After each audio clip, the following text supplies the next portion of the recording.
ಇಲ್ಲಿ ಆಗಮಿಸಿರ್ತಕ್ಕಂತಹ ಮುಖ್ಯವಾಗಿ ಸ್ವಾಮೀಜಿಯವರಿಗೆ ಕೃತಜ್ಞತಾಪೂರ್ವಕವಾಗಿ ನಮಸ್ಕರಿಸ್ತಾ, ಸಭೆಯಲ್ಲಿ ಆಸೀನರಾಗಿರ್ತಕ್ಕಂತಹ ಎಲ್ಲರಿಗೂ ಕೂಡ ಮತ್ತೊಮ್ಮೆ ನಮಸ್ತಾ.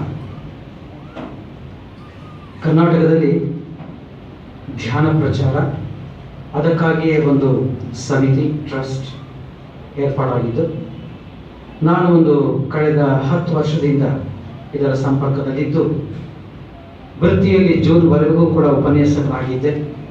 ಆವಾಗಲೇ ಇದರ ಸಂಪರ್ಕ ಸಂಬಂಧ ವಿಷಯ ಎಲ್ಲವೂ ಕೂಡ ತಿಳಿದು ಸಾಧನೆಯ ಮಾರ್ಗದಲ್ಲಿ ಹೊರಡ್ತಾ ಇದ್ದೀನಿ. ಇತ್ತೀಚೆಗಷ್ಟೇ ಒಂದು ದೊಡ್ಡ ಜವಾಬ್ದಾರಿಯನ್ನು ಕೊಟ್ಟು ಕರ್ನಾಟಕದಲ್ಲಿ ಈ ಧ್ಯಾನ ಪ್ರಚಾರ ಮತ್ತಷ್ಟು, ಪಿರಮಿಡ್ ಧ್ಯಾನ ಏನಿದೆ ಅದರ ಒಂದು ಪ್ರಚಾರ ಮತ್ತಷ್ಟು ಅಧಿಕವಾಗಲಿ. ಇವತ್ತು ಸ್ವಾಮೀಜಿಯವರು ಏನೆಲ್ಲ ವಿಷಯಗಳನ್ನು ಧ್ಯಾನದ ಬಗ್ಗೆ ಹೇಳಿದ್ರು, ಬಹುಶಃ ಎಲ್ಲರೂ ಹೇಳ್ತಕ್ಕಂಥದ್ದು ಅದೇ, ಆಧ್ಯಾತ್ಮಿಕವಾಗಿ ಸತ್ಯ ಒಂದೇ ಇರ್ತಕ್ಕಂಥದ್ದು. ಆ ಸತ್ಯ ಒಂದೇ. ಪ್ರತಿಯೊಬ್ಬ ವ್ಯಕ್ತಿಯೂ ಕೂಡ ತನ್ನನ್ನು ತಾನು ಏಳಿಗೆ ಮಾಡಿಕೊಳ್ಬೇಕು, ಉದ್ಧಾರ ಮಾಡಿಕೊಳ್ಬೇಕು. ಅದು ತನ್ನ ಕೈನಲ್ಲೇ ಇದೆ, ತನ್ನ ಅಂತರಂಗದಲ್ಲಿಯೇ ಇದೆ. ಅದಕ್ಕಾಗಿ ಹೊರಗಡೆ ಹುಡುಕಾಟ, ಅದಕ್ಕಾಗಿ ಕಾಲ ವ್ಯಯ, ಸಮಯದ ವ್ಯಯ ಅವಶ್ಯಕತೆ ಇಲ್ಲ. ಅನೇಕ ವಿಚಾರಗಳನ್ನು ಹೇಳ್ತಾ ಹೋದ್ರು. ಸಮಯದ ಅಭಾವದಿಂದ ಅದು ವಿಶ್ಲೇಷಣೆ ಆಗಲಿಲ್ಲ. ಆದರೂ ಕೂಡ ಸಾಕಷ್ಟು ವಿಷಯಗಳನ್ನು ಧ್ಯಾನದ ಬಗ್ಗೆ ವ್ಯಕ್ತಪಡಿಸ್ತಾ, ನಾನು ಅದರಲ್ಲಿ ಒಂದು ಮಾತನ್ನ ಮತ್ತೆ ರಿಪೀಟ್ ಮಾಡ್ಕೊಳ್ಳೋದಕ್ಕೆ ಇಷ್ಟಪಡ್ತಾ ಇದ್ದೇನೆ. ಆಧ್ಯಾತ್ಮಿಕತೆ ಅಂತಂದ್ರೆ ತುಂಬಾ ಸರಳವಾದದ್ದು, ಸುಲಭವಾದದ್ದು, ಏನೇನು ಕಷ್ಟವಿಲ್ಲದ್ದು ಅಂತ.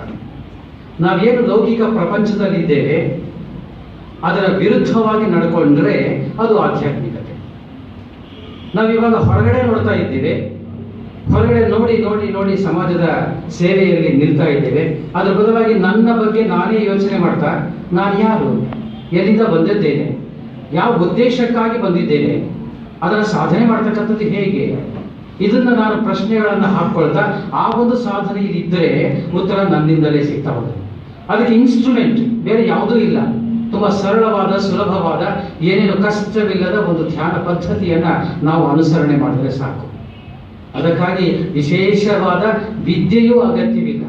ಈ ಸ್ವಾಮೀಜಿಯವರು ಹೇಳಿದ್ರು, ಸೊ ನನ್ನ ಒಳಗಡೆ ನಾನು ಪ್ರಯಾಣವನ್ನು ಬೆಳೆಸ್ತಕ್ಕಂಥದ್ದು, ಏಕಾಗ್ರತೆಯನ್ನು ಗೆಲ್ಲುವಂತಹದ್ದು, ನೆನಪಿನ ಶಕ್ತಿಯನ್ನು ಅಧಿಕ ಮಾಡಿಕೊಳ್ಳುವಂತಹದ್ದು.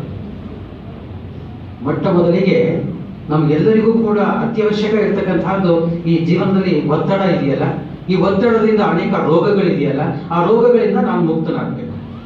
ಆ ರೋಗಗಳಿಂದ ಮುಕ್ತನಾದರೆ ಸೊ ಒಂದಷ್ಟು ಆಧ್ಯಾತ್ಮಿಕತೆಯ ಕಡೆಗೆ ನಾನು ಬರ್ತೇನೆ. ಇದೆರಡೂ ಕೂಡ ಬಹಳ ಕಷ್ಟ ಇದೆ, ಆದರೆ ಇದು ಆಗಲೇಬೇಕಾಗಿರೋದು. ನಾವೆಲ್ಲರೂ ಕೂಡ ಬಂದಿರತಕ್ಕಂಥದ್ದು ಅದೇ ಕಾರಣಕ್ಕೆ.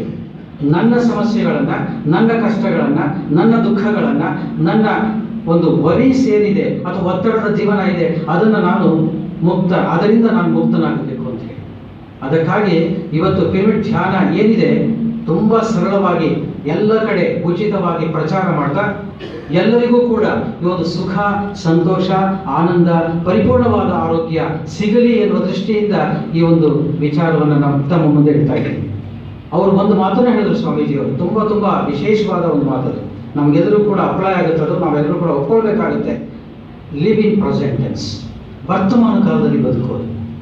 ವರ್ತಮಾನ ಕಾಲದಲ್ಲಿ ಬದುಕೋದನ್ನ ನಾನು ಅಭ್ಯಾಸ ಮಾಡಿದ್ರೆ 99% ನನ್ನ ಎಲ್ಲ ರೋಗಗಳು ಅಥವಾ ಎಲ್ಲ ದುರಾಲೋಚನೆಗಳು, ಎಲ್ಲ ದುರಭ್ಯಾಸಗಳು ಅಥವಾ ನಡವಳಿಕೆಗಳಲ್ಲಿ ಕೆಟ್ಟತನ ಏನಿದೆ ಅಥವಾ ನಕಾರಾತ್ಮಕ ಯೋಚನೆಗಳು, ಇದೆಲ್ಲವೂ ಕೂಡ ಖಾಲಿ ಆಗ್ತಾ ಹೋಗುತ್ತೆ 99%.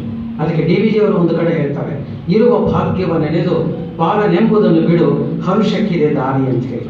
ಇರುವ ಭಾಗ್ಯವ ನೆನೆದು ಬಾಳನೆಂಬುದನ್ನು ಬಿಡು, ಹರುಷಕ್ಕಿದೆ ದಾರಿ ಅಂತ ಹೇಳಿ. ಇಂಗ್ಲಿಷ್ನಲ್ಲಿ ಒಂದು ಸೇಯಿಂಗ್ಸ್ ಕೂಡ ಇದೆ, past tense is a cancelled cheque ಅಂತ ಹೇಳಿ, ಫ್ಯೂಚರ್ ಅನ್ನೋದು ಇಟ್ಸ್ ಅನ್ ಎಂಡೋರ್ಸ್ಮೆಂಟ್ ಅಂತ ಹೇಳಿ, ಪ್ರೆಸೆಂಟ್ ಟೆನ್ಸ್ ಅನ್ನೋದು ಇದೆಯಲ್ಲ it's A ready cash, use it wisely ಅಂತ ಹೇಳಿ. ಸೊ ಇದನ್ನು ನಾವು ಕಲ್ತರೆ, ಇದನ್ನು ನಾವು ಅಭ್ಯಾಸ ಮಾಡ್ತಾ ಹೋದರೆ ನಮ್ಗೆ ನಿಜಕ್ಕೂ ಕೂಡ ವಿಶೇಷವಾದ ಲಾಭ ನಮಗೆ ಸಿಕ್ಕೇ ಸಿಗುತ್ತೆ. ಯಾಕಂದ್ರೆ ನಮಗೆ ಬೇಕಾಗಿರ್ತಕ್ಕಂಥದ್ದು ಆನಂದಮಯ ಜೀವನ, ಸತ್ಯಮಯವಾದ ಜೀವನ, ಚೈತನ್ಯಮಯವಾದ ಜೀವನ. ಅಂದ್ರೆ ಸಕ್ರಿಯವಾಗಿ ಪಾಲ್ಗೊಳ್ಬೇಕು. ಸ್ವಾಮೀಜಿ ಹೇಳಿದ್ರು, ನನ್ನ ಪ್ರತಿನಿತ್ಯದ ಚಟುವಟಿಕೆಗಳಲ್ಲಿ ನಾನು ಏಕಾಗ್ರತೆಯನ್ನ ಕಾಯ ವಾಚ ಮನಸ್ಸಿನಿಂದ ಆ ಕೆಲಸವನ್ನು ಮಾಡಿದ್ರೆ ದಟ್ ಈಸ್ ಈಕ್ವಲ್ ಟು ಧ್ಯಾನ. ನಾನು ಬೆಳೆದಿಂದ ಅನೇಕ ಕೆಲಸಗಳನ್ನ ಮಾಡ್ತಾ ಇದ್ದೀನಿ. ಆ ಕೆಲಸಗಳನ್ನು ತನ್ನನ್ನು ತಾನು ಸಂಪೂರ್ಣವಾಗಿ ತೊಡಗಿಸಿಕೊಳ್ಳೋದು.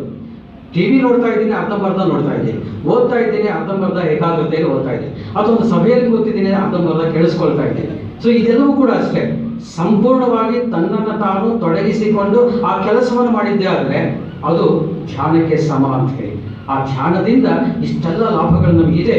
ಹಾಗಾಗಿ ಮೊದಲಿಗೆ ದೇವಶೂದ್ರಪ್ಪ ಹೇಳಿದ ಹಾಗೆ ಏನಾದರೂ ಆಗು, ಓದಿ ಉಪಾಧ್ಯಾಯ ಅಥವಾ ಶಿಕ್ಷಕನೇ ಆಗು, ಕಾದು ಕ್ಷತ್ರಿಯನೇ ಆಗು, ವೈದ್ಯನೇ ಆಗು, ಮತ್ತೊಂದು ರಾಜಕೀಯ ವ್ಯಕ್ತಿಯೇ ಆಗು, ಸಮಾಜ ಸುಧಾರಕನೇ ಆಗು, ಏನಾದರೂ ಆಗು, ನಿನ್ನ ಇಚ್ಛೆಯಂತೆ ಆಗು, ಏನಾದರೂ ಆಗು, ಮೊದಲು ಮಾನವನಾಗು.